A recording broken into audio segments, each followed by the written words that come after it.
This week, we're going to be talking about why Twilight is a good book. And yeah, you did hear me right, but just bear with us for a second.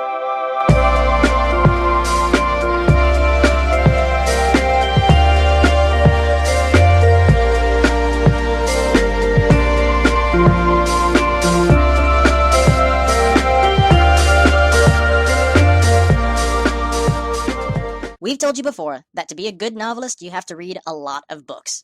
Good books and bad books. You can't stick to what you like best, and you can't assume a book is bad by default. You just have to read, read, read. Remember, the worst books ever written are the best teaching tools of what not to do as a writer.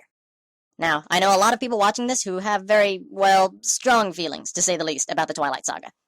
We're not going to take a side on whether the series is the best or the worst.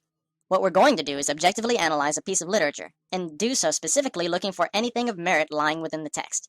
And believe me, Twilight does a lot of things right. Whether you'd like to admit it or not, no book will ever sell over 116 million copies without doing something right. So let's dig a little. The first thing that's really good about hooking people into the Twilight Saga is that, essentially, it's not a romance, even though it's obviously marketed as one. This might strike a few people as odd, given the whole Edward versus Jacob fiasco, but let's explain. Twilight is not about the romance. There is romance, but that's not the central pivot point of the entire novel. The novel is essentially about vampires and werewolves, and the fantasy world created around those two creatures' existence. The climaxes throughout the series do not centrally peak at the romantic points of the novel. Instead, most of the climaxes come about as a result of clashes between the Cullens family and other outside forces, be them crazy vampires or werewolves or the Volturi. It's as if Myers layered two separate main story arcs over one another. And while the romance arc gives climaxes and valleys in mood, moments like Bella's discovery of her feelings for Edward, her loss of Edward in the second novel, the love triangle between the two boys, and her pregnancy, blah blah blah.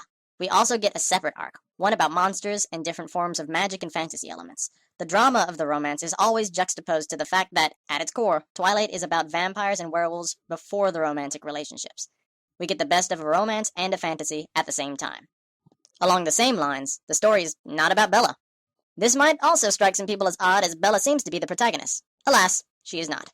The real stars of the show, as they have always been, are Edward and Jacob. That's why Team Edward and Team Jacob are phrases we can utter in casual conversation. They are both the actual protagonists of the series. We'll see how the mechanics of this work effectively in just a minute, but think about the actual narrative of Twilight. Most of the story is spent learning about these two boys, their feelings, their moods, their actions, and the things they actually do. They're treated as protagonists, even though they don't fill the traditional role. The plot centers around their actions instead of Bella's, who is most often just witnessing the plot progress from afar. In fact, if we had to pick one protagonist, it would probably be Edward, as he fills the most traditional heroic role throughout the series. He's the one who is wrought with difficulty at whether or not to love Bella. He's the one that forces Bella to go to Italy when he asks the Volturi to kill him. He's the one that forces Bella to marry. Edward makes all the decisions, like a traditional hero, and thus serves the role as the central protagonist.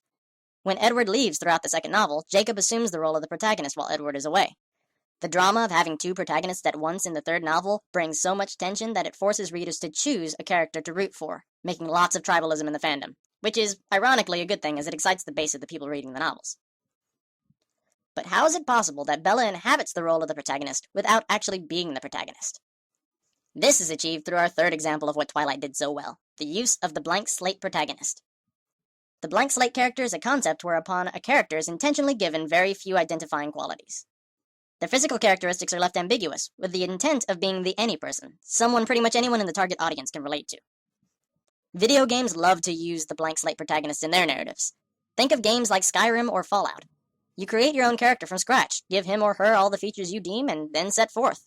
There's no real backstory unless the game gives you something to work with, and oftentimes, as seen in the Mass Effect series, you can even deem what your backstory is. You can relate to the character because they look just like you want them to look. Bella achieves the same role within the form of a novel. Because Bella isn't really well defined as a character, readers everywhere unconsciously put themselves into Bella's shoes, because they had to fill all that empty space with something, and they did so with their own personalities. When Bella saw something, because of her ambiguous character, those reading the novel could assume Bella's role, and identify with the various situations she got herself into more personally. It's as if readers became Bella, for lack of a better word. A blank slate character isn't always a good choice for a novel, but because Bella's role is largely passive, remember, the protagonists are Edward and Jacob, it was able to work flawlessly.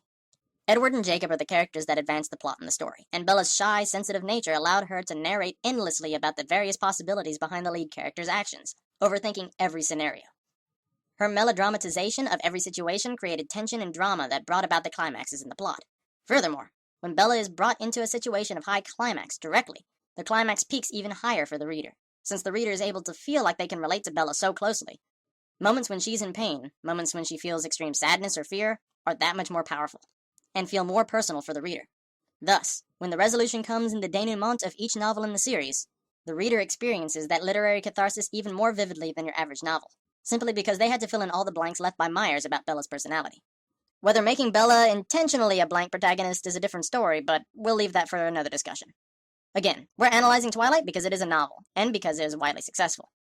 Twilight may have been the Justin Bieber in terms of the literary scene, but just like the Biebs, it dominated the entire scene for years through its smart use of romance and fantasy story arcs, hidden protagonists, and a blank slate character.